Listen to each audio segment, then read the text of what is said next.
My son-in-law rudely invited the whole family on a luxurious vacation, but forgot about me. There's only enough money for tickets for us and my parents. I just smiled. Enjoy yourselves. When they arrived at the hotel, I was waiting there. Are you stalking us? Get lost, they shouted. But the security guard approached, and after his words, they fell to their knees, begging for forgiveness. Before we continue, please subscribe to the channel and let us know where you are listening in the comments. I set the table with the good dishes, the ones Margaret and I received as a wedding gift 40 years ago. White porcelain with the thin gold rim, only 3 pieces chipped after all this time. The evening light came through the curtains, same ones we'd hung in 1998, casting everything in amber. I'd made Jennifer's favorite, pot roast with carrots and potatoes, the recipe her mother perfected before the cancer took her. The name cards sat at each place setting, carefully printed. Small touches mattered. They arrived 20 minutes late. Kevin pushed through the door first, Jennifer trailing behind with her phone already out. His parents followed, Patricia in a silk blouse that probably cost more than my monthly electric bill, Dennis in a blazer with gold buttons. They looked around my dining room like tourists in a museum of poverty. Robert, Kevin's handshake was brief, dismissive. Thanks for having us. Of course, please sit. Dinner's ready. I'd positioned everyone carefully. Jennifer to my right, Kevin beside her, his parents across. The head of the table remained mine, at least. I brought out the roast on Margaret's serving platter, steam rising, the smell filling the small room. This looks quaint, Patricia said, her eyes scanning the walls, the dated wallpaper, the framed photos of Jennifer at various ages. I'm glad the promotion came through, Jennifer. You worked hard for it. She barely glanced up from her phone. These things happen when you network properly. The words stung more than she knew. I'd made 3 calls to former business associates, spent 2 hours on the phone with a hotel chain executive who owed me a favor, all to ensure her application reached the right desk. She thought it was her networking. Kevin reached for the wine bottle I'd brought, a 2015 Napa Cabernet I'd selected specifically for tonight, $60 I probably shouldn't have spent.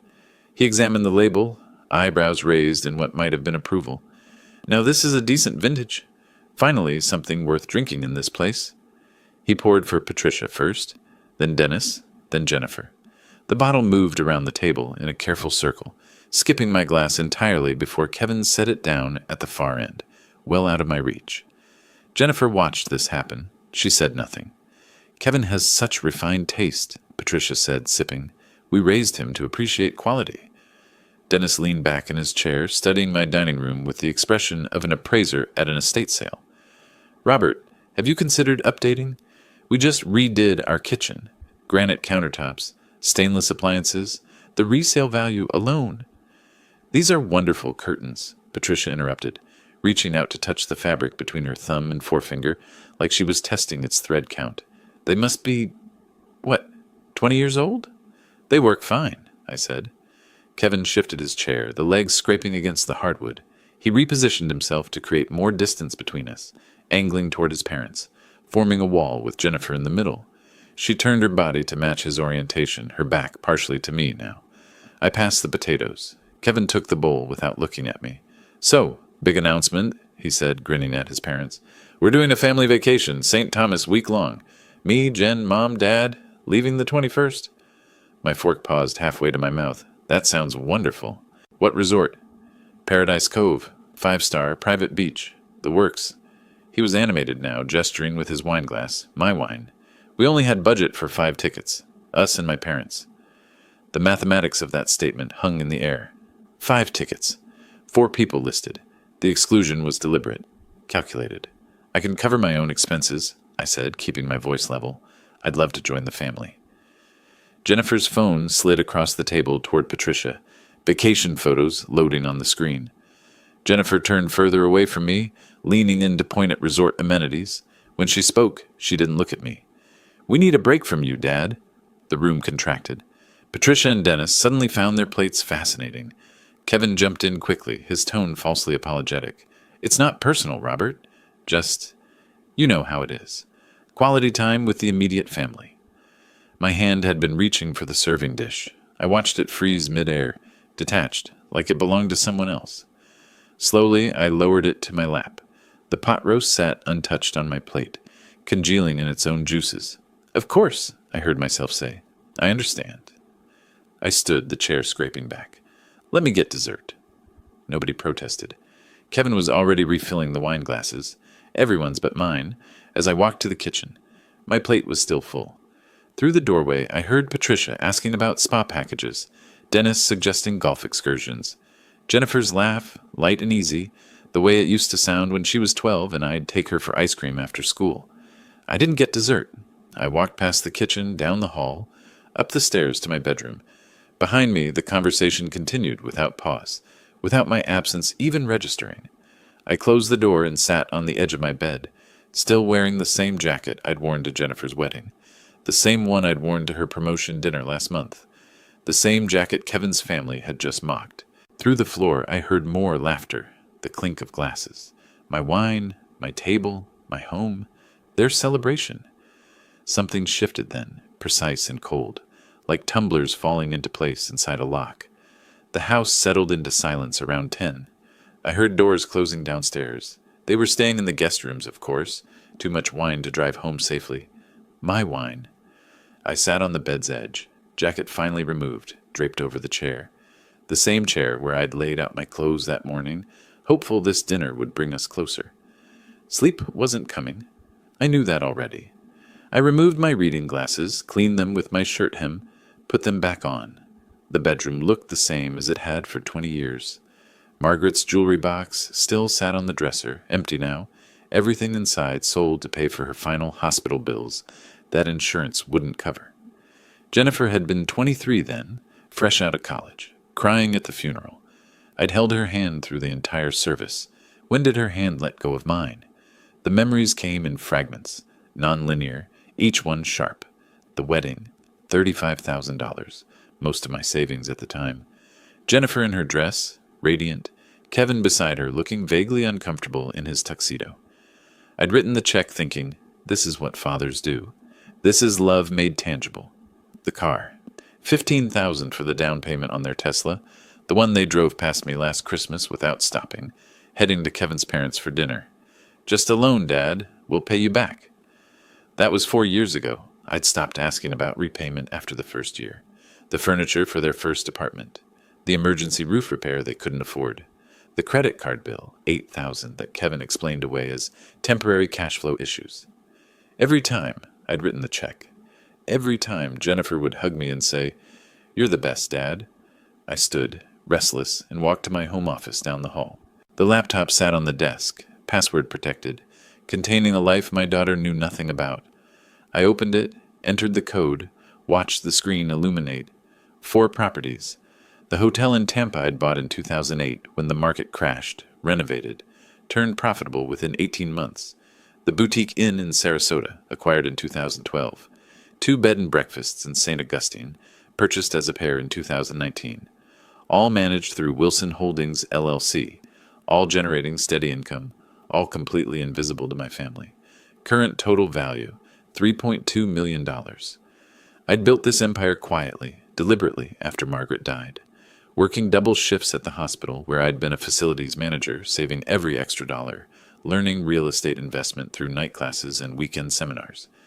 The LLC was registered under my middle name, Thomas, to keep it separate, private. I told Jennifer I was taking on extra work to stay busy. She'd never asked for details. I opened my spreadsheet. $70,000. That was the conservative estimate of what I'd given them over 12 years, not counting tonight's dinner, not counting the phone calls I'd made to secure her promotion. $70,000, and they needed a break from me. Around 3 in the morning, I walked to Jennifer's childhood bedroom. The guest room now, stripped of most personal items, but a few photos remained on the wall. Jennifer at 8, gap-toothed, hugging me at Disney World. Jennifer at 16, holding her first-place debate trophy, my arm around her shoulders. Jennifer at 21, college graduation, her smile genuine and proud. I touched the frame. The glass was cool under my fingertips. When had that girl disappeared? Dawn came slowly, gray light creeping through the windows. Around 7, I heard voices downstairs. Low, conversational. Jennifer and Kevin awake early, talking in the kitchen.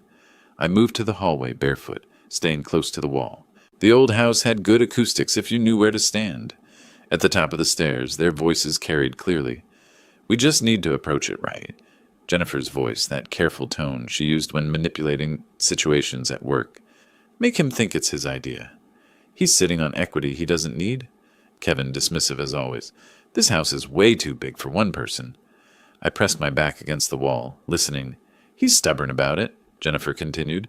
But if we frame it as simplifying his life, the old man doesn't have expensive taste anyway. Probably be happier in a one-bedroom. Jennifer's laugh, small, complicit. He did wear that same jacket to my promotion dinner and my wedding. I looked back toward my room, where that jacket hung on the chair. Same one. She was right. Once we get the house sold, Jennifer said, her voice gaining confidence, we can pay off the cards and maybe look at that bigger place in Winter Park. Your dad won't even notice the difference. He'll just be happy to help the family.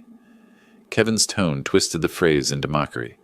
Help the family that needed a break from me, the family planning to convince me to sell my home, Margaret's home, so they could upgrade theirs. I returned to my bedroom with the same careful precision I'd used to approach the stairs. Closed the door silently, sat at my desk, opened the laptop again. My hands didn't shake. That surprised me. They should have shaken. Instead, they typed, Paradise Cove Resort, St. Thomas for sale. The listing loaded. Luxury beachfront property, 80 rooms, private marina, established clientele. Asking price, $1.85 million. The photos showed pristine beaches, infinity pools, couples drinking cocktails at sunset. The same resort where my daughter planned to vacation without me. Funded by my wine money, my dinner hospitality, my endless forgiveness. I opened my leather journal, the one where I tracked my hotel acquisitions, wrote financial notes, planned expansions. On a fresh page, I wrote the number, $1,850,000. Then I wrote, August 16th. Then I wrote, Paradise Cove. My handwriting was steady, precise. I stared at those words for a long moment, then checked the property details again. Owner retiring, motivated to sell, closing possible within 60 days. Contact, Martin Reeves, Commercial Properties International. Downstairs, Jennifer and Kevin were probably making coffee now, planning their pitch to get me to downsize, to simplify, to free up money for the family. I looked at my laptop screen, at that resort glowing in Caribbean sunshine, and something crystallized in my chest. Not rage. Rage was too hot, too chaotic. This was colder, sharper. This was clarity. I pulled up my business bank account, the one Jennifer didn't know existed. Available liquid assets after reserving operating capital, $2.1 million. Paradise Cove Resort, St. Thomas, I said aloud to my empty room. For sale, $1.85 million. I wrote it again in my journal, underlining it twice. The sun was fully up now, light streaming through those old curtains Patricia had mocked. Downstairs, my daughter was planning to take my home. In 10 days, she'd be lying on a beach I was forbidden to visit, drinking cocktails I was deemed unworthy to share. I smiled. It wasn't a happy smile. The laptop screen still glowed with Paradise Cove's listing when dawn broke fully. I'd been at this desk for hours, coffee growing cold in the mug beside me. Sleep seemed irrelevant now. My body ran on something sharper than caffeine. Purpose, maybe, or the clarity that comes when you finally stop pretending. I heard movement downstairs around 8. Jennifer's footsteps. Familiar rhythm after 35 years, heading toward the kitchen. I waited 3 minutes, then followed. She stood at the counter pouring coffee, still in her pajamas, hair pulled back. I'd set out her preferred creamer earlier, French vanilla, the expensive kind. Small details. I still knew them all. Morning, I said, reaching for a mug. Hey. She didn't look up from her phone. I poured slowly, measuring my tone. Kevin mentioned you're taking a trip soon. Somewhere tropical. St. Thomas. Paradise Cove Resort. We leave next week. Sounds lovely. How long? Week. The 21st through 28th. She sipped her coffee, scrolling through something on her screen. She didn't ask if I'd reconsidered joining. The exclusion was settled fact, not worth revisiting. Well, enjoy it, I said. You've been working hard. Thanks. She glanced up briefly, almost surprised by the sentiment, then returned to her phone. Kevin's voice carried from upstairs. He was on a call, something about quarterly projections. Jennifer finished her coffee, rinsed the mug, and headed back toward the guest room. I listened to her footsteps fade, then returned to my office. Paradise Cove Resort, August 21st through 28th. 7 nights. I pulled up satellite imagery. The property sat on the northwest coast of St. Thomas, tucked into its namesake cove. 25 rooms arranged in a horseshoe around a central pool. Single road access. Nearest competitor marked 15 miles north. Boutique operation, independent ownership, recently listed due to, I scrolled through the realtor's description, owner's urgent financial situation. Motivated seller, my favorite words. I opened my locked drawer and extracted the files I'd need. LLC documentation for Wilson Holdings. 3 years of tax returns showing legitimate business income. Bank statements proving liquid assets. Evidence of capacity. Then I reached for my phone. Robert Wilson calling for account services. The banker picked up on the second ring. I'd been with this bank for 20 years, moved enough money through their hands to warrant immediate attention. Mr. Wilson, how can I help? I paced to the window, watching Jennifer and Kevin load their cars outside. Workday, routine. They had no idea. I need access to $1.9 million within 48 hours. Combination of liquid accounts and the credit line against the Tampa and Sarasota properties. Silence. Then, that's aggressive timing, Robert. May I ask? Investment opportunity.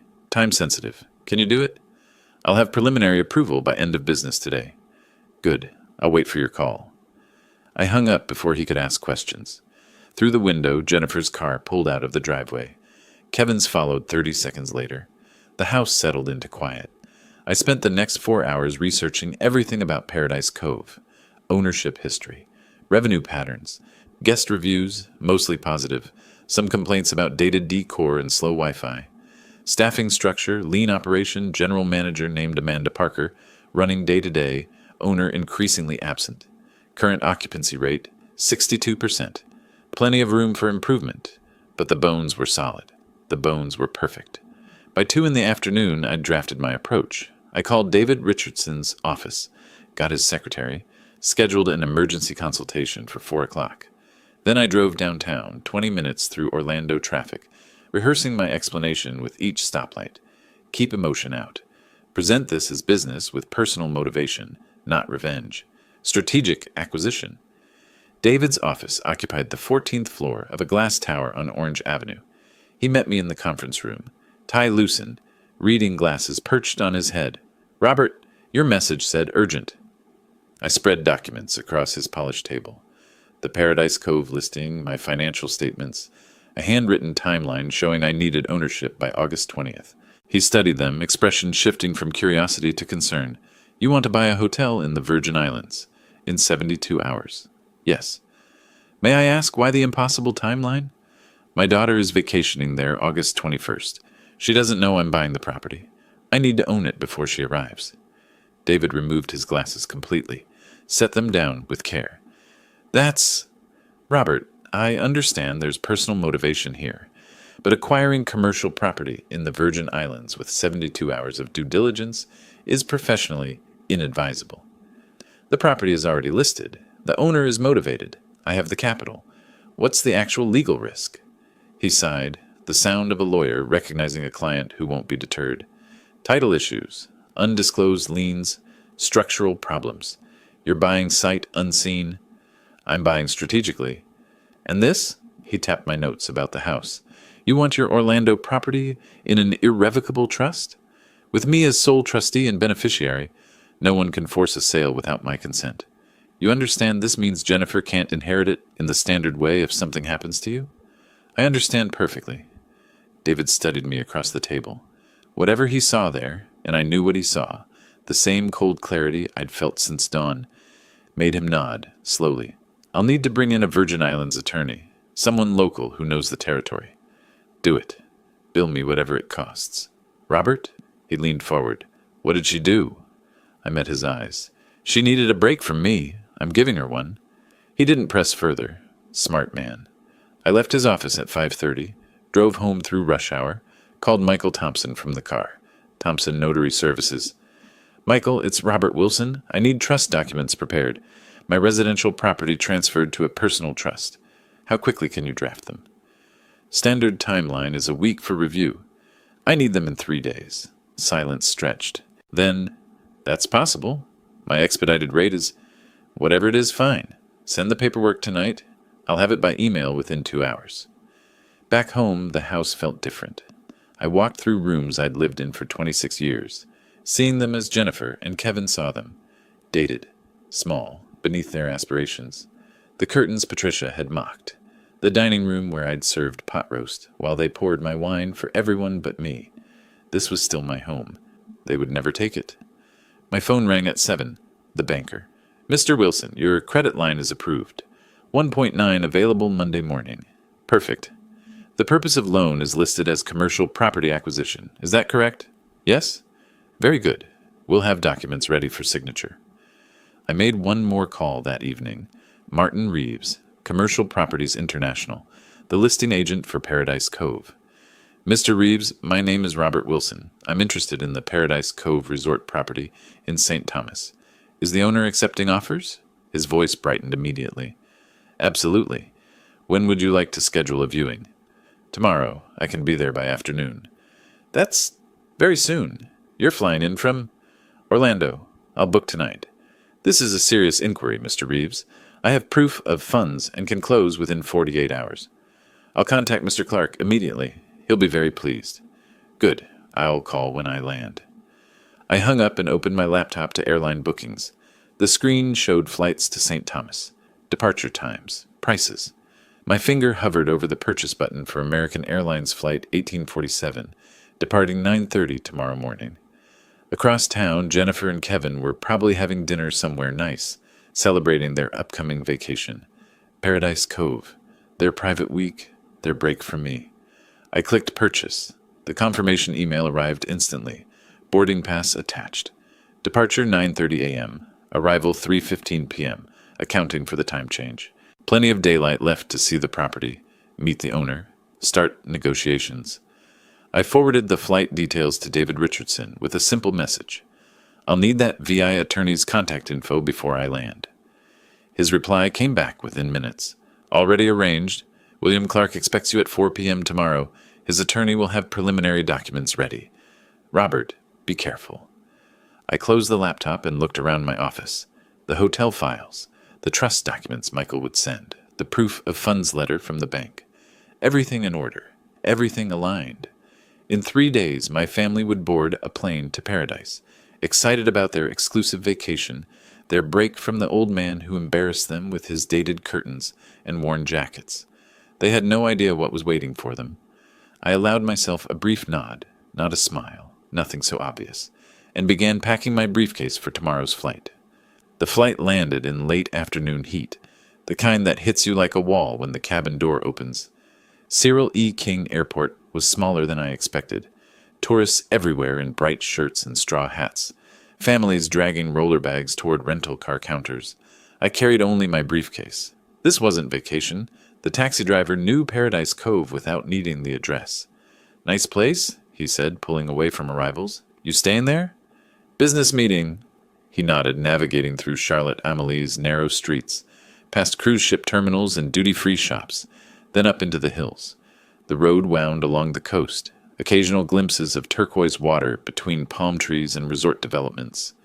15 minutes later, we turned onto a private drive marked by a weather-worn sign, Paradise Cove Resort. The property was smaller than the photos suggested, a horseshoe of 2-story buildings painted pale yellow, arranged around a central pool that needed resurfacing. The lobby sat at the horseshoe's base, worn tile floor, ceiling fan clicking unevenly, furniture that had been expensive once but showed its age now. Beautiful bones beneath the neglect. A man waited in the lobby, late 50s, shoulders slumped in a way that spoke of defeat before we even shook hands. Mr. Wilson? William Clark. His grip was weak. His smile didn't reach his eyes. Thank you for meeting me on short notice. When someone says they can close in 48 hours, I make time. He gestured toward the grounds. Would you like a tour? We walked the property slowly. William pointed out features, the renovated kitchenettes in each room, the private beach access down a stone stairway, the small restaurant that served breakfast, included with room rate.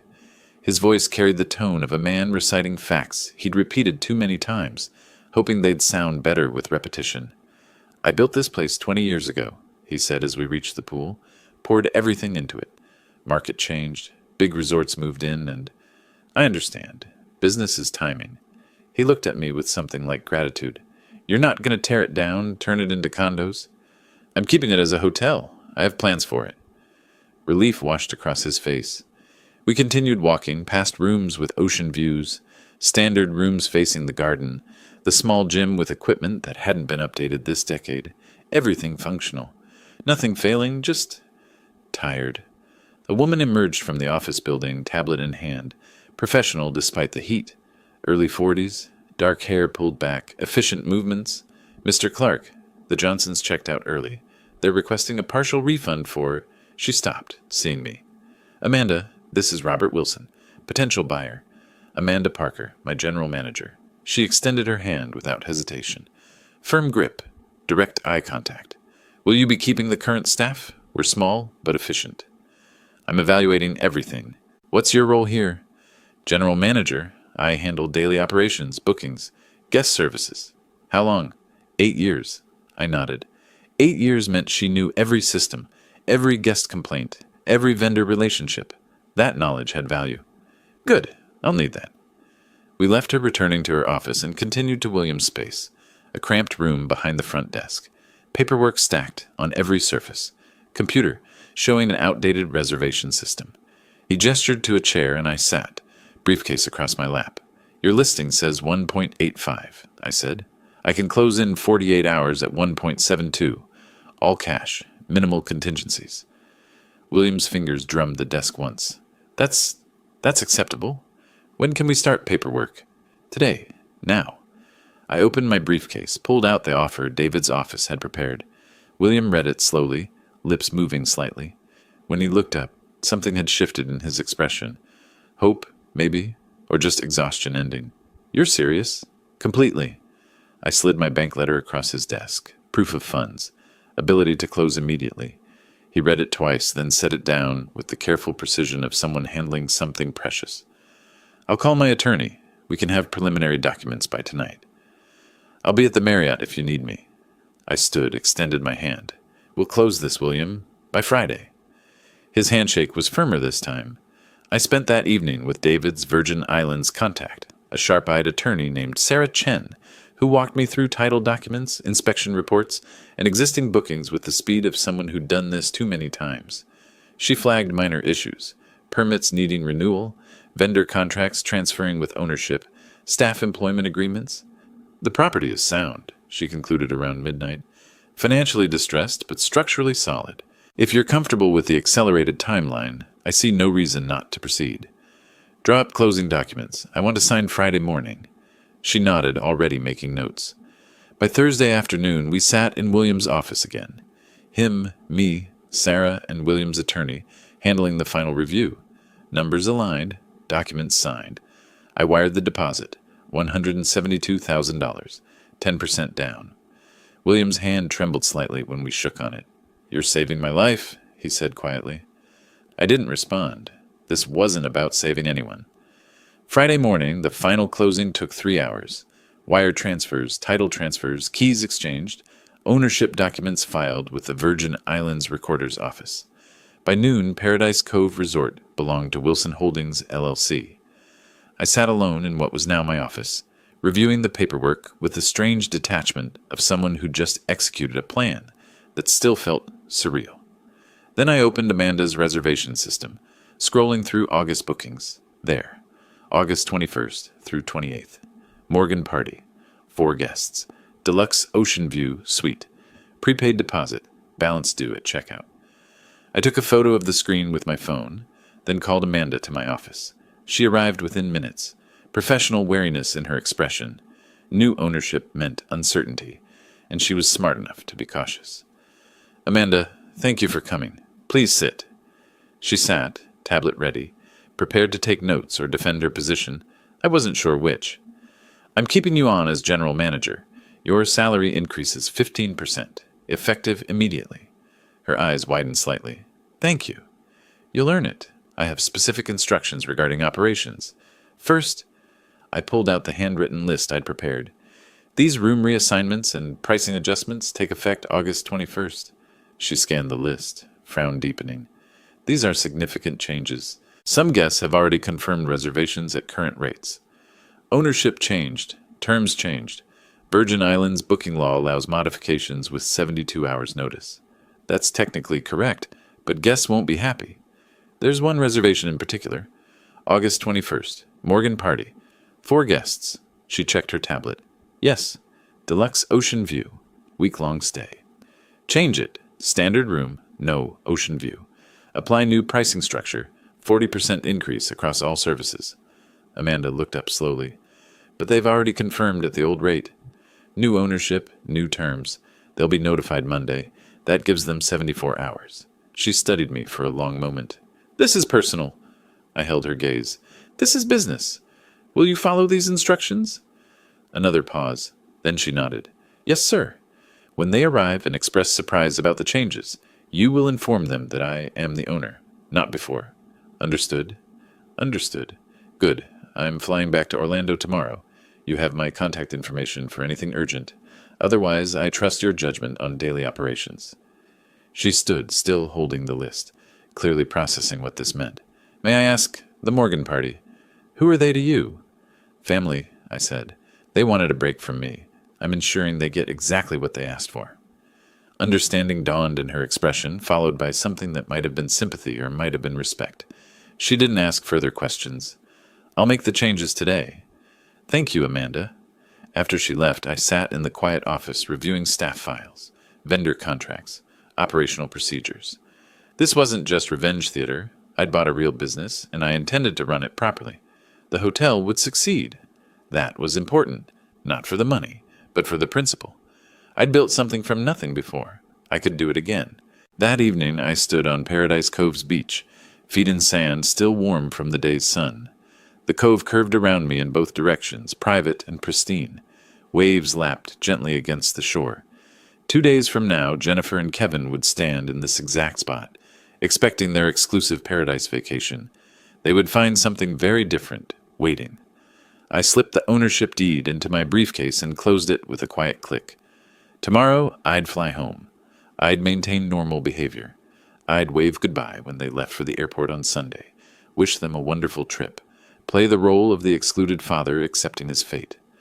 Monday morning, they'd receive Amanda's email about the ownership change and policy updates. By the time they understood what had happened, they'd be mid-flight, unable to cancel. And I would be home, sitting in my dated house with my old curtains, waiting for the phone call I knew would come. The sunset painted the cove in shades of orange and gold. Paradise, indeed. I turned and walked back toward the hotel, my hotel, to pack for tomorrow's flight. I'd returned to Orlando before dawn, my suitcase hidden in the back of my closet before the sun rose. The flight from St. Thomas had landed just after midnight, and I'd taken a taxi home through empty streets, rehearsing normalcy with each passing mile. By morning, there was no evidence I'd ever left. Jennifer appeared in the kitchen around 9, already making lists on her phone. Vacation mode had settled over her, that distracted excitement I remembered from when she was younger, planning trips with Margaret. Different now, though. This time I wasn't invited. Dad, have you seen my blue beach bag? I appeared from the hallway with it. Hall closet. I cleaned it after last summer.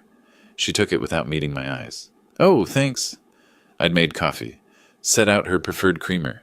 Small gestures that cost nothing, meant everything once. Now they barely registered. Weather looks perfect, I said, pulling up the forecast on my tablet. Low 80s, sunny all week. Great. I helped her pack through the morning, finding her favorite swimsuit, checking that her phone charger would work with Virgin Islands outlets, folding clothes the way Margaret had taught me 40 years ago. Each movement was methodical, familiar, bitter. I placed the swimsuit in her luggage with the same care I'd use later to dismantle her expectations. Kevin arrived around noon, hauling their shared luggage like he owned the place. He surveyed my assistance with a smirk. Playing bellhop now, Robert, I continued, folding a beach towel, just helping Jennifer. He dropped into my recliner, the one Patricia had judged during dinner, and checked his phone. Travel is expensive. We're already stretched thin with this trip. The opening I'd anticipated. I pulled 5 $100 bills from my wallet, counted them deliberately, and held them toward Jennifer. Here, 500. Pocket money. She took them without thanks, stuffing them in her purse. Kevin watched the exchange, then muttered just loud enough for me to hear, "At least the old man's good for something." I smiled faintly, said nothing. They left around 2 to handle last-minute errands. I continued my performance, washing lunch dishes, straightening the living room, acting like a man resigned to a quiet weekend alone. Through the window, I watched Kevin's car disappear down the street. Then I went to my closet and pulled out the overnight bag I'd packed that morning. Jennifer called around 6 from Dennis and Patricia's house where they'd gather before tomorrow's early departure. "Dad, we're leaving at 10 tomorrow morning. Just wanted to let you know." "Have a wonderful time." A pause, almost guilty. "We'll send photos." "I like that." After hanging up, I picked up my bag. My expression hardened. By 7, the street was quiet. I carried my bag to the corner, 3 houses down, where I'd arranged for a different taxi service to pick me up. No chance of Jennifer or Kevin driving past, seeing me leave. I was covering tracks they didn't know existed. The evening flight to St. Thomas departed at 8:15. I sat in coach, briefcase on my lap, going over final details. Amanda's protocols, staff assignments, the precise moment of revelation. This was theater, and I was directing every scene. We landed at 11. The humid night air hit me as I descended the stairs to the tarmac. That tropical weight, fragrant with salt and vegetation. A taxi carried me back to Paradise Cove through darkness, past shuttered shops and sleeping resort towns. My hotel, my property, my stage. I slept 4 hours in a small staff apartment Amanda had prepared, then rose at 6. While I showered in St. Thomas, Jennifer was probably waking in Orlando, checking her flight details one more time. While I dressed in business slacks and a pressed blue shirt, Kevin was likely making coffee in Dennis and Patricia's kitchen, eager to start their exclusive vacation. While I reviewed staff assignments in my office, they were loading luggage into Dennis's SUV. 2 stages, 2 performances, about to collide. At 8, I gathered the staff in Paradise Cove's small conference room. Amanda sat at the front, tablet ready. Marcus, our security coordinator, leaned against the wall. 2 housekeepers, the restaurant manager, the front desk clerk, everyone who'd interact with the Morgan party. I distributed printed instruction sheets, professionally formatted, leaving nothing to interpretation. "The Morgan party checks in at 3 p.m., I said. "Party of 4. They're currently assigned to rooms 12 and 14. Amanda confirmed on her tablet. "Standard rooms. Not the deluxe ocean view suite they originally booked?" "Correct." I made eye contact with each staff member. "They will complain. You will explain the room reassignment was necessary due to ownership transition. You will be professional and firm." The younger housekeeper raised her hand. "Is there a problem with these guests?" "Just follow the protocols exactly." After the meeting dispersed, Amanda lingered. "You're really doing this?" "Every word of those protocols, exactly as written." She studied me for a long moment. "And when they see you?" I checked my watch. 11 a.m. local time. The Morgan family was boarding their flight in Orlando right now. Dennis probably telling nearby passengers about their exclusive boutique resort. Patricia showing photos on her phone. They were walking down the jetway into a plane that would bring them here. To me, completely unaware. "They'll see the owner of this property," I said. "Nothing more, nothing less." Amanda nodded slowly. She'd chosen her side. I spent the next hours inspecting preparations, walked through rooms 12 and 14, standard accommodations with parking lot views, tested the water pressure, functional but weak, nothing like the rainfall shower in the deluxe suite they'd expected, checked the air conditioning, worked but noisy, humming loudly enough to interfere with sleep. Everything was adequate. Nothing was wrong. Nothing was right. At 2, I changed into my business attire, checked my reflection in the office mirror. Composed, professional, the owner of a Caribbean resort conducting normal operations. No hint of the father they'd excluded, mocked, planned to manipulate. At 2:30, I reviewed Amanda's screen one final time. Flight 1847 from Orlando, landed on schedule. They'd be collecting luggage now, finding a taxi, heading this way. At 2:47, I heard gravel crunch in the driveway. I straightened my collar and walked toward the lobby. Through the window, I could see a taxi pulling into the circular drive, doors opening, familiar figures emerging into afternoon sunlight. Jennifer stepped out first, shading her eyes. Kevin followed, already surveying the property with proprietary assessment. Dennis and Patricia emerged from the other side, Patricia immediately photographing the entrance. They had no idea what waited inside. I stepped back from the window, positioned myself in the office hallway where I could observe the reception desk. Amanda moved to her station. Marcus took his customary position near the entrance, and I checked my watch one final time. 3 o'clock. The front doors opened and my family walked into my hotel. The lobby air conditioning met them with a gentle rush. I watched from the hallway as they took in the space, smaller than they'd expected, probably, but beautiful in its tropical simplicity. Ceiling fans turned lazily overhead. Potted palms flanked the reception desk. Through the far windows, the pool glittered turquoise against ocean blue. Kevin approached the desk first, assertive confidence in every step. He slapped his credit card on the polished wood. "Morgan, party of 4. We have the Deluxe Ocean View Suite reserved." Amanda took the card with professional courtesy, began typing. Her screen showed the reassignments I'd implemented. She paused, exactly as we'd rehearsed. "Yes, Mr. Morgan. I have your reservation. There's been a slight adjustment due to ownership transition." "Adjustment?" Kevin interrupted. "We booked months ago. If you'll just wait in the lobby area, I'll have everything ready shortly." She gestured toward the seating area, wicker furniture with tropical cushions, a coffee table displaying resort brochures. Kevin sighed with exaggerated patience and turned away. Jennifer settled onto the sofa, pulling out her phone. Dennis and Patricia remained standing, photographing the decor, Patricia touching a potted orchid to see if it was real. I stepped from the hallway, tablet in hand, accompanied by Marcus, who'd been briefed to follow my lead. I walked with the measured authority of someone reviewing daily operations, checking my screen, seemingly absorbed in resort business. Professional, unhurried, in control. I was 10 feet from them when Jennifer glanced up. Her face went through a rapid sequence. Casual attention, recognition, confusion. Her mouth opened slightly. "Dad?" The word hung in the air. Kevin's head snapped around. Dennis and Patricia froze mid-photograph. I looked up as if just noticing them, showed no surprise whatsoever. "Dad, what are you doing here?" Jennifer's voice carried genuine bewilderment. Kevin's confusion shifted to anger in an instant. "Are you serious? You followed us." I met his gaze evenly. "I work here." That stopped him. His expression cycled through incomprehension, then settled into contempt. He laughed, a harsh, incredulous sound that echoed off the tile. "You work here? What, you got a job at our resort to spy on us?" Dennis moved closer to Patricia, whispering too loudly. "This is inappropriate, completely inappropriate." "This is harassment," Kevin said, voice rising, taking an aggressive step forward. "I want you out of here. Now." Other guests in the lobby turned to watch. A couple at the opposite sofa exchanged glances. An elderly man reading a newspaper lowered it, slowly. I didn't move. "I'm conducting business. Your business is ruining our vacation. Get out." Jennifer stood, trying to insert herself between us. "Kevin, maybe we should—" "No." He cut her off, then turned to Amanda. "Get your manager. Get security. I want this man removed from the property."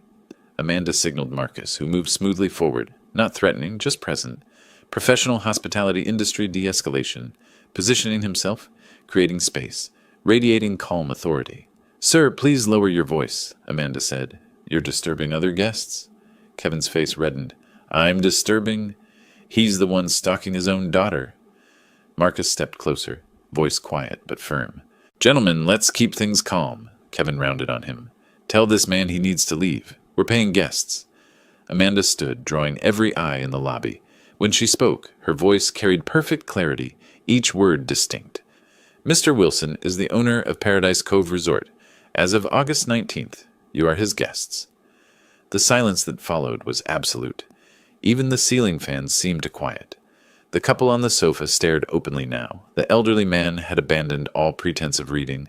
Kevin's mouth worked soundlessly. "Owner?" Jennifer looked at me, color draining from her face. You bought this hotel?" I met her eyes. "I did." Patricia's phone clattered to the tile floor. Dennis grabbed his wife's arm, steadying them both. Kevin recovered first, aggression surging back. "This is insane. You can't—" "I can," I said, cutting him off with the same calm I'd maintained throughout. "I did. Now, Ms. Parker will finish your check-in. Your rooms are ready." Kevin's fists clenched at his sides. His breathing had quickened, face still flushed. "We booked in good faith. This is our vacation. You can't just... Your reservation stands, Amanda interjected smoothly. Paradise Cove Resort honors all existing bookings. There have been some adjustments due to the ownership transition, which is standard practice. If you'd like to review... I don't want to review anything with him here. Kevin's voice had dropped to something dangerous. This is a setup. This whole thing is a setup. For the first time, I allowed myself a small smile. This is a hotel. You made a reservation. You're checking in. Everything is entirely standard. Jennifer sank back onto the sofa, still staring at me like I was someone she'd never met, which, I suppose, was accurate. How long have you... She couldn't finish the question. I closed the purchase on Friday. That's 2 days ago, Dennis said faintly. We booked 3 months ago. Ownership changes happen, I said. The property was listed. I made an offer. Business. Kevin turned to Amanda, ignoring me completely. Fine. We'll check in, and then we'll be filing the complaint. With the tourism board. With consumer protection. This is fraud. You're welcome to file whatever complaints you wish, Amanda replied. Your confirmation number is in our system. Everything is documented. Shall I continue with check-in? She slid the registration form across the desk. Kevin snatched a pen and signed with violent strokes. Jennifer sat motionless, phone forgotten in her lap. Patricia had retrieved her phone from the floor but seemed uncertain what to do with it. Dennis kept glancing between me and Kevin, calculating something. Amanda typed efficiently, then reached beneath the desk for keycards. She set 2 on the counter. You're in rooms 12 and 14. Second floor. The porter will help with your bags. Wait. Kevin's eyes narrowed. 12 and 14. We booked the Deluxe Ocean View Suite. Due to ownership transition and property updates, some reassignments were necessary. You were notified via email 72 hours prior to check-in. We received no email. Amanda turned her monitor to show him. Sent Monday morning at 9 a.m. to the email address on file. morgankp@outlook.com. Kevin pulled out his phone, scrolled violently through his inbox. His face changed as he found it. He read, his jaw tightening with each line. This says the rates increased, 40% across all services. That's correct. New ownership implemented updated pricing. Again, you were notified within the legal window for modification. This is... He looked at me, understanding finally dawning in full. You did this deliberately. I said nothing. Didn't need to. Jennifer stood slowly, moving to the desk, taking one of the key cards with a hand that visibly trembled. She still hadn't looked at me again. Couldn't, maybe. Your rooms are on the second floor, Amanda repeated. Breakfast is included, served 6 to 10 a.m. in the restaurant. Checkout is 11 a.m. on the 28th. Do you have any other questions? Kevin opened his mouth, closed it, opened it again. No, he finally said. Wonderful. Enjoy your stay at Paradise Cove Resort. The porter approached with their luggage cart. Jennifer followed him toward the stairs like someone in a dream. Patricia held Dennis's arm as they trailed behind. Kevin remained at the desk a moment longer, staring at me with undisguised hatred. You'll regret this, he said quietly. Perhaps, I acknowledged, but not today. He grabbed the second keycard and followed his family toward the stairs. I watched them climb, Jennifer's shoulders rigid, Kevin's posture radiating fury, Dennis and Patricia whispering urgently between themselves. Marcus moved to stand beside me. That went exactly like you planned, he observed. It did. What happens when they see the rooms? I checked my watch.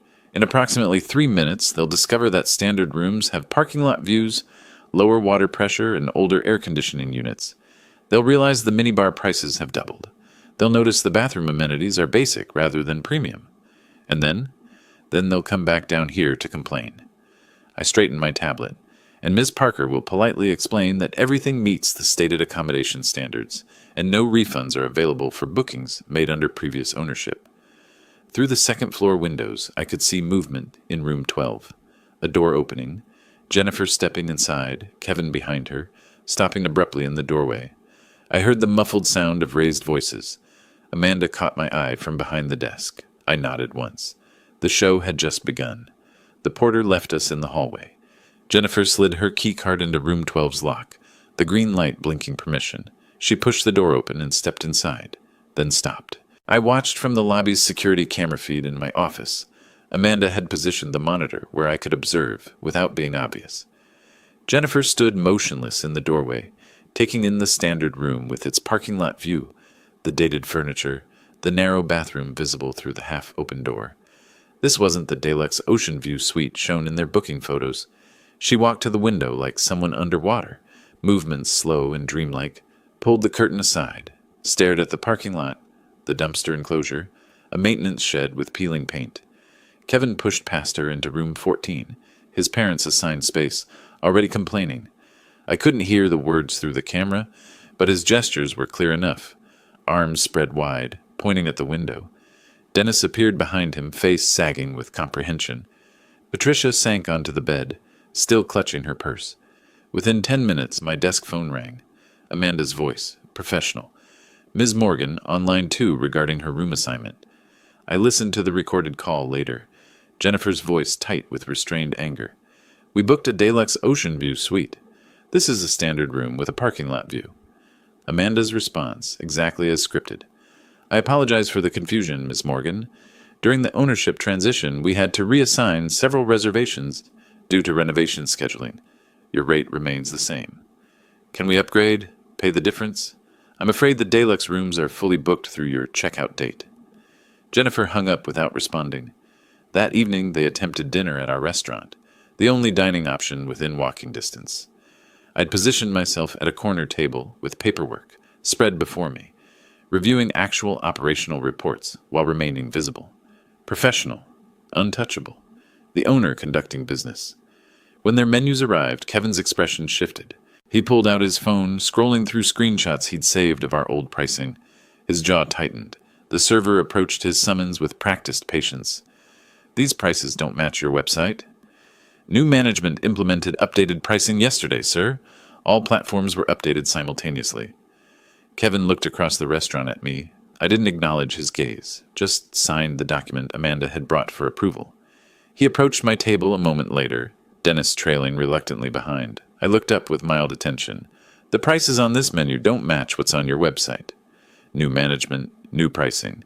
Updated yesterday across all platforms. That's convenient timing. That's business, Kevin. If the rates don't suit you, I'm sure other properties would welcome your reservation. His face colored. The nearest hotel is 15 miles away.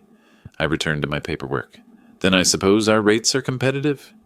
He stood there another moment, breathing through his nose before returning to his table.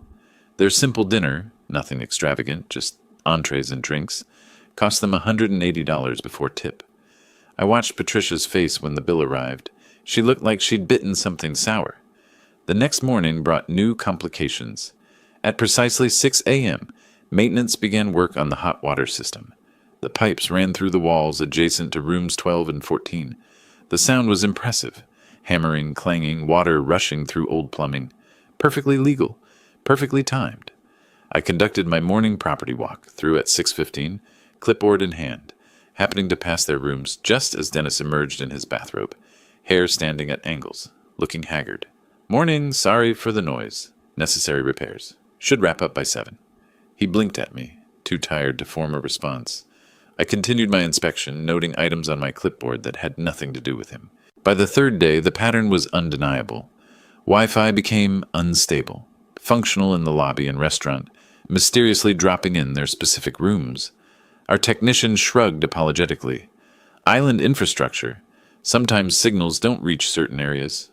Room service orders were delayed, not excessively, nothing actionable, but 60 to 90 minutes instead of the promised 30 to 45. Kitchen backup during peak hours happened sometimes. Pool hours were adjusted for cleaning. The announcement went to all guests. Routine maintenance 2 to 4 p.m. daily. Prime afternoon hours. Dennis and Patricia had planned to spend those hours poolside. Each incident alone was minor. Together, they were suffocating. Kevin documented everything. I saw him through the window, photographing his parking lot view, timing his room service order with his phone's stopwatch, recording the Wi-Fi disconnection. He was building a case, collecting evidence. For what, exactly? I wasn't sure. But it didn't concern me. Everything I'd implemented fell within acceptable hotel operations. Maintenance happened. Wi-Fi had outages. Kitchens experienced delays. There was no violation of any standard or law, just consistent inconvenience. On August 23rd, Kevin confronted me near reception, laptop open showing documentation. The Wi-Fi in our rooms doesn't work. I glanced at his screen. Amanda mentioned connectivity issues. We've contacted the service provider. When will it be fixed? I checked my watch. They indicated 24 to 48 hours for technician availability. The business center and lobby have stable connections if you need internet access. This is ridiculous. This is island infrastructure. I don't control the telecommunications provider's schedule. He slammed his laptop closed and walked away. By August 24th evening, the family was fragmenting. I observed from my office window as Jennifer sat alone by the pool. During the brief hours it remained open. Kevin paced nearby, phone pressed to his ear, probably researching alternatives, finding none in their price range. Dennis and Patricia huddled under an umbrella, whispering with tight urgency, occasionally glancing toward Jennifer with expressions that weren't sympathetic. They were blaming each other, assigning fault. The pressure was working exactly as designed. That night I saw lights burning late in room 14. Dennis and Patricia were awake, probably discussing their options, finding none acceptable. In room 12, Jennifer's silhouette moved past the window repeatedly, pacing, unable to settle. Kevin's light stayed on past midnight. Through the thin walls, maintenance staff reported hearing keyboard clicks, rapid, aggressive typing. I made a note on my tablet, monitoring required, then returned to actual operational business. Vendor contracts that needed review, a staffing issue Amanda had flagged, quarterly projections for my other properties. Paradise Cove was a real hotel. I was running it properly, improving systems, addressing genuine maintenance needs. That the Morgan family happened to be experiencing the transitional growing pains of new ownership was simply unfortunate timing, or perfect timing, depending on perspective. The next morning, Amanda called my cell at 8. Sir, you should know the family posted several negative reviews overnight. I wasn't surprised. How bad? 1 star across 3 platforms. Language is aggressive. Accusations of discrimination and harassment. Are any allegations factually accurate? No. Everything we did was within policy and law. Draft professional responses, acknowledge dissatisfaction, reference ownership transition, offer general commitment to service improvement. Don't engage with specific accusations. Already started. I'll send them for your approval. I pulled up the reviews on my laptop. Dennis and Patricia's was venomous. Owner engages in targeted harassment. After discovering personal connection, systematically degraded our experience. Unethical business practices, discriminatory treatment, avoid at all costs. Kevin's used legal-sounding language. Breach of contract regarding room assignments, unauthorized price increases. Owner has clear conflict of interest. Consumer rights violations. Will be pursuing legal recourse. I read them twice, analytical rather than emotional. They were angry, desperate, grasping for weapons they didn't have. My responses, drafted carefully and reviewed by Amanda, went live by noon. We regret this guest's dissatisfaction. Ownership transitions occasionally require operational adjustments as we work to improve service standards. We appreciate all feedback and remain committed to providing quality hospitality. Professional, unassailable, untouchable. In room 14, I imagined Kevin refreshing the review sites, seeing my response, realizing it gave him nothing to attack. 3 more days until checkout. 3 more days until they'd face the bill, calculated at new rates, including all service charges, resort fees, and incidentals. 3 more days until they'd return to Orlando and discover what I'd done with the house. I smiled briefly, alone in my office, then returned to work. Kevin's response appeared online at 7 the next morning, detailed, methodical, citing specific statutes he'd researched about consumer protection in the Virgin Islands. He'd spent hours on it. I could tell from the precise timestamps, the legal citations, the desperate professionalism of someone grasping for leverage. It was impressive. It was also useless. By 9 a.m., he was sitting in a local attorney's office. I learned this later from Amanda, who heard it from our restaurant server who'd overheard Kevin making the appointment by phone. Small island, small resort. Information traveled. The consultation cost him $350. I knew because he complained about it loudly to Jennifer in the hallway afterward, voice carrying through their open door. The attorney had found nothing actionable. Price changes were legally implemented with required notice. Room reassignments during ownership transitions were within hotel rights. Maintenance was routine. Wi-Fi failures were infrastructure issues, not intentional service denial. He said we can leave negative reviews or find alternative accommodation, Kevin told Jennifer, voice tight with barely contained fury. That's it. That's our legal recourse. Jennifer's response was too quiet to hear, but Kevin's follow-up wasn't. $350 to be told we're screwed. An hour later, my phone rang. Jennifer's name on the screen. I answered on the third ring. Hello, Jennifer. Breathing. Ragged. Unsteady.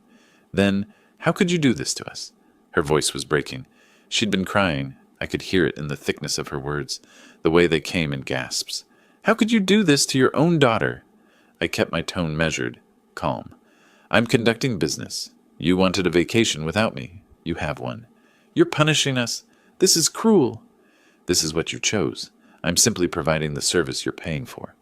When we get back, her voice rose to something near hysteria. When we get back, we're evicting you from our house. We'll sell it whether you like it or not. Ice crystallized in my chest. This was the moment I'd anticipated, prepared for. Try it.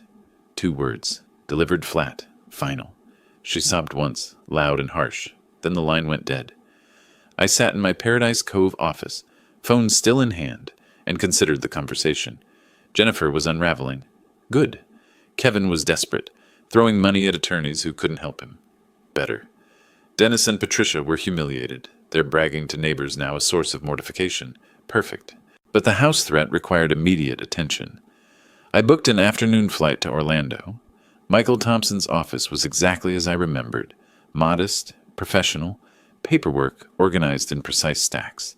He had the trust documents ready, printed and tabbed with colored flags marking where I needed to sign. This makes the property untouchable without your explicit authorization, he explained, sliding the first page across his desk. Your daughter cannot force sale, cannot claim inheritance rights while you're living, cannot even contest the arrangement without significant legal expense. That's exactly what I need. He studied me briefly. May I ask what prompted this level of protection? Family complications. Michael nodded wisely, asking nothing further. Sign here, and initial the final page. I worked through the documents methodically. Each signature, each initial, another lock on something Jennifer thought she could take from me. When Margaret and I bought this house in 1999, Jennifer was 11 years old, running through the empty rooms before we'd even moved furniture in. She'd claimed the bedroom with the window seat, made us promise it would always be hers. I'd kept that promise for 26 years. Now she wanted to sell it to pay off credit cards. Speaking of which, at Michael's desk, I pulled up my credit monitoring service on my phone. I'd co-signed on 2 of Jennifer's cards years ago when she was establishing credit. The linked accounts showed in my report.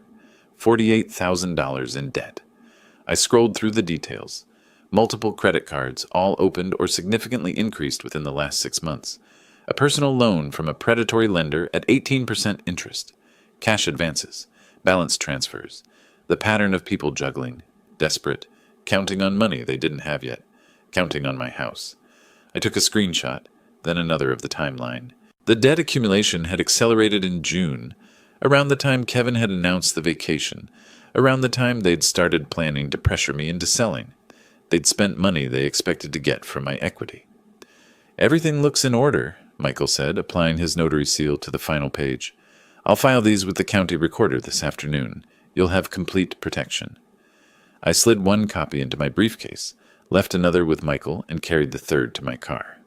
The flight back to St. Thomas didn't leave until the next morning, so I spent the night in my own home. My legally protected, completely controlled home. I walked through the rooms Jennifer wanted to sell, touching the walls Margaret had helped paint, standing in the kitchen where we'd made breakfast for 30 years. Jennifer could threaten all she wanted. This house was mine. I returned to Paradise Cove on the morning of August 26th. Amanda met me in the office with updates. The Morgan family was subdued, spending minimal time in their rooms, avoiding the restaurant where prices hurt too much. They discovered a food truck 3 miles down the road and were walking there for cheaper meals. The heat is getting to them, Amanda reported. Mrs. Morgan, the older one, looked sunburned and exhausted yesterday. And the reviews? Your responses are posted. Professional. Brief. We've had 3 new bookings since yesterday. Guess who read the reviews and our responses and appreciated our transparency, about the transition period. Good. The negative reviews were actually helping. People understood that ownership changes created temporary disruption. My measured responses demonstrated professionalism. Kevin's attacks were backfiring. I pulled up the reviews again, reading them with fresh perspective. All that rage, all those accusations, all that desperate legal language, it made him look unreasonable, especially against my calm acknowledgement of temporary difficulties. One more thing, Amanda said. Mr. Morgan asked about early checkout. He wanted to know if leaving a day early would reduce their bill. I looked up. What did you tell him?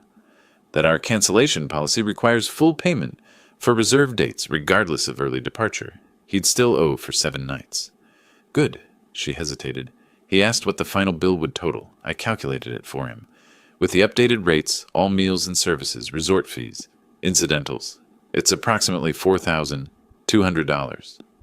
More than double what they'd budgeted for, I imagined. More than they'd expected when Kevin had smugly poured my wine at my dining table, when Jennifer had said they needed a break from me. When he heard the amount, Amanda continued, he went pale, said there must be an error. Is there? No. Everything is accurate according to current pricing and their usage. Then there's no error. I spent the rest of August 26th reviewing actual business operations. Paradise Cove had guests besides the Morgans, after all, and they deserved proper service. I approved Amanda's staffing schedule, reviewed the quarterly maintenance budget, and met with our food vendor about supply chain improvements. By evening, I was genuinely tired from legitimate work. Through my office window, I saw the Morgan family sitting separately around the pool. Not together, separately. Jennifer on one lounge chair, Kevin on another 10 feet away. Dennis and Patricia at a table. Dennis reading something on his tablet. Patricia staring at nothing. They'd stopped talking to each other. The vacation they'd been so excited about, the exclusive boutique resort experience they'd bragged about to neighbors, had become a prison sentence they were enduring in isolated silence. One more day until checkout. One more day until they'd face that $4,200 bill. One more day until they'd return to Orlando and discover the house was beyond their reach. I opened my briefcase, pulled out the trust document copy, and read through it one final time.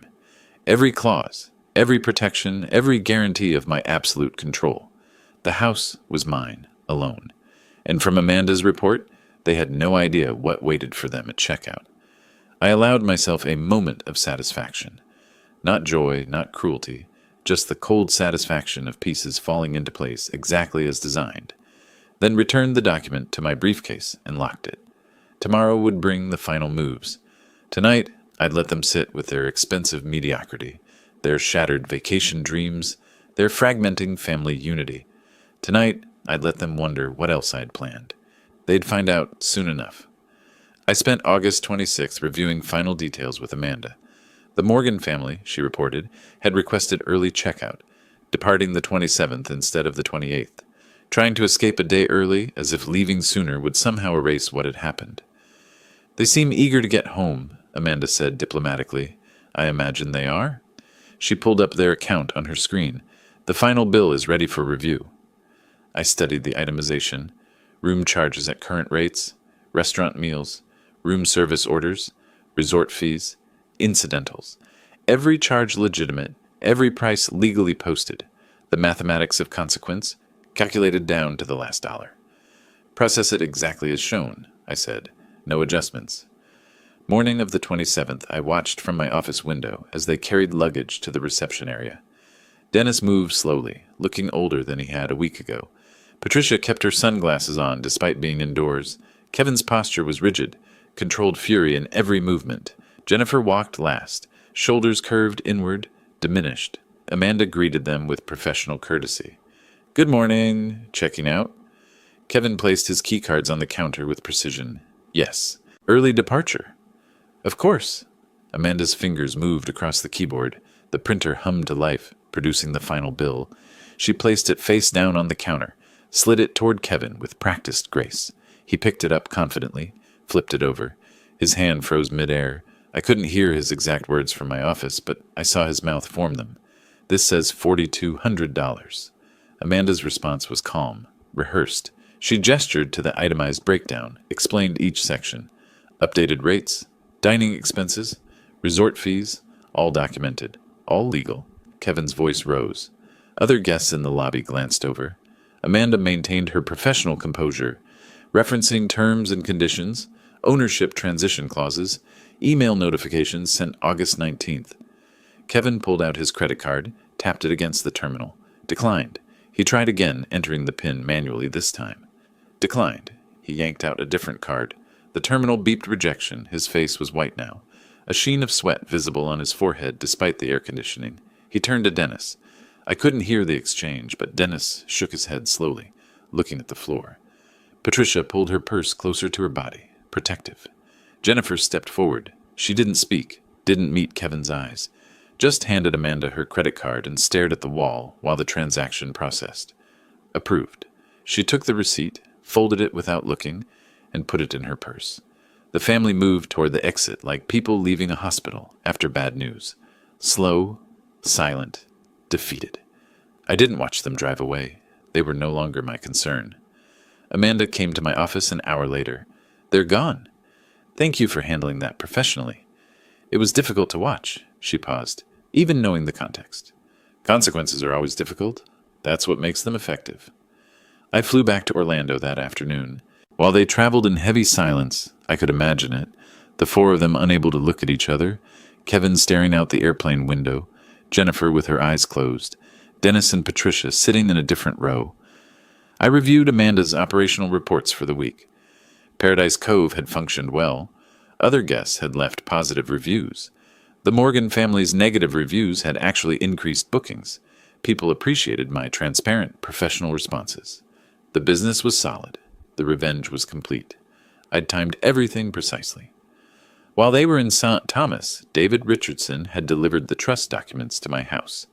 Left in a legal envelope on the kitchen table where they couldn't miss it. They'd arrive home exhausted, financially devastated, emotionally fractured, and they'd find that envelope waiting. I landed in Orlando that evening but didn't go home. Stayed at one of my hotels instead. The boutique property in Winter Park, nice but not ostentatious. I wanted them to discover the documents without me there. Wanted them to read the rental terms, the trust structure, the reality that the house they'd planned to sell was completely beyond their reach. The next morning, August 28th, I returned to my house. The kitchen showed evidence of Kevin's rage. Mail scattered on the floor, a decorative bowl broken, a dent in the wall near the counter. The legal envelope lay torn open, documents strewn across the table. They'd been here. They'd discovered the truth, and they'd left. I cleaned up the broken bowl, stacked the mail, left the dent in the wall. Evidence was useful sometimes. My phone rang that evening. Dennis. Robert. His voice was careful, measured. I wanted to apologize for the condition we left your kitchen in. Kevin was upset. I noticed. Patricia and I had no idea about the house situation. If we'd known, you'd have what? Not taken the vacation you bragged about to your neighbors? Silence. Then quietly, the Hendersons asked how the exclusive resort was. They'd seen the reviews online. Someone posted photos. I'm sure that was awkward. Patricia's mortified. We told everyone this would be a luxury vacation. It was a vacation at a resort. The luxury was your assumption. He exhaled slowly. Kevin and Jennifer are staying with us temporarily, just until they figure things out. That's generous of you. Not really. We can barely afford it. The lawyer consultation, the meal expenses, changing our flights. We're tapped out too. I said nothing. What was there to say? They'd aligned themselves with Kevin and Jennifer's plans. They'd participated in my exclusion, enjoyed the idea of a vacation I wasn't worthy to attend. Now they were experiencing the aftermath. Robert, is there any way... No. You don't know what I was going to ask. Yes, I do. And the answer is no. You made choices. These are the consequences. He hung up without goodbye. 3 hours later, Jennifer called. I didn't answer. She left a voicemail, broken, sobbing, barely coherent. Something about $1,800 a month. Something about debt. Something about Kevin blaming her for not controlling me. I listened to it once, then deleted it. This was exactly what needed to happen. They needed to sit with what they'd done, understand the full weight of their choices. Jennifer's tears weren't repentance yet. They were self-pity. She was crying because of consequences, not because she genuinely understood her failures. That night, alone in my house with its dated curtains and worn furniture, I walked through rooms that had raised Jennifer from childhood to adulthood. Her bedroom still had the window seat where she'd read for hours. The kitchen still had the step stool I'd built so she could help Margaret cook. This house was filled with memories of a daughter I'd loved unconditionally. That daughter had disappeared somewhere along the way. Maybe she could come back, maybe not. But I'd done what I needed to do. Shown her that respect matters, that people aren't resources, that fathers, even ones with modest houses and old jackets, have dignity that shouldn't be casually trampled. Whether she learned from this was up to her now. I'd taught the lesson. The rest was hers to figure out. 2 days passed before she knocked on my door. I opened it to find Jennifer diminished. No makeup, simple clothes, exhausted beyond words. "Dad, can we talk?" I stepped aside. She sat on the sofa's edge, hands folded. "I was a terrible daughter. You were always there, and I treated you like you were invisible. I'm so sorry." I kept my expression neutral. "I didn't do this for revenge. I did it to show you what respect looks like." She nodded, tears falling. I didn't comfort her. She needed to sit with this. She returned September 2nd, calmer. "Kevin and I are divorcing. He blamed me for not controlling you." She showed me divorce papers, credit counselor appointments, job applications. "I'm taking responsibility." I wrote 2 options on paper. 1, you and Kevin pay what you owe, then we're done. 2, you stay alone, pay rent, rebuild independently. Maybe we repair things. She pointed to option 2 without hesitation. "No money from me, no shortcuts. I'm certain." September 5th, she brought cheap sandwiches. We ate on the terrace. I showed her my hotel portfolio, 4 properties, millions in assets. "This was always you?" Her voice broke. "I didn't want money to change you, but I changed anyway. I became someone who saw you as a resource, not a father." We sat as evening settled. Not forgiveness yet. That required time. But not war anymore either. "Same time next week?" she asked. "Same time." After she left, I stayed on the terrace, thinking about what I'd built. Not the modest existence they'd assumed, but the successful life I'd been living all along. They'd never bothered to see it. Now Jennifer was beginning to. I'd set boundaries, demanded respect, shown her that consequences weren't cruelty, they were clarity. This was never about destroying her. It was about restoring my own dignity, teaching her that people deserve basic consideration, that respect isn't automatic, especially not from family. Jennifer knocked again the following week, and the week after. Each visit she was more grounded. I remained guarded, offered no financial help, but I showed up. Because revenge isn't about destroying others. It's about restoring your own dignity, showing consequences, and then, if they prove worthy, offering the possibility of redemption. Jennifer was working for hers. Whether she'd earn it remained to be seen.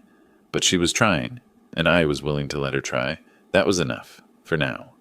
If you liked this story, please like this video, subscribe to the channel, and share your impressions of this story in the comments. To listen to the next story, click on the box on the left. Thank you for watching,